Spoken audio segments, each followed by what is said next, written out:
And what was it like covering all that steroid trial? Because that was a pretty... That was pretty intense. Yeah. Yeah. It was. I'm glad I went. I learned a lot about the justice system. They really didn't have strong. They really never should have had the trial. Honestly, when I look back at it, they didn't have the evidence to get Vince. I mean, yes, everybody was on steroids. We know that, but they didn't have enough to tie Vince in. They almost did. They came very close, but they didn't have what they didn't have enough to me for a trial.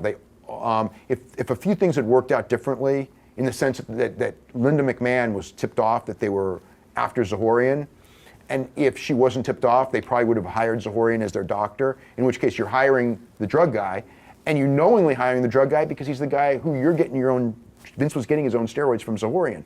So you tie that in, at that point, I think they would have been liable as hell.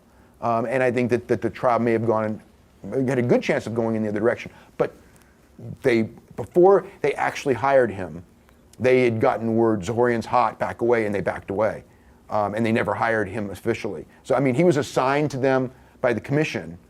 So, but then the commission stopped assigning the doctor, and the WWE was going to be in charge of hiring the doctor. When the commission assigned him, Vince and everyone were getting the steroids from the guy. So they all knew who he, and Vince couldn't say, I didn't know, because he was one of the guys getting the steroids from him, and they were sending the steroids to Vince's office for him and Hogan. So had they hired him, and they were, I mean, it's documented, they were going to hire him. He was on the list to be hired. One of the employees goes, we shouldn't hire him, this guy's a drug dealer.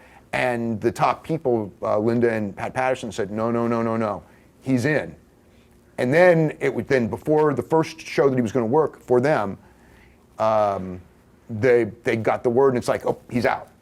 And so that was the difference between, the verdict going one way or the other.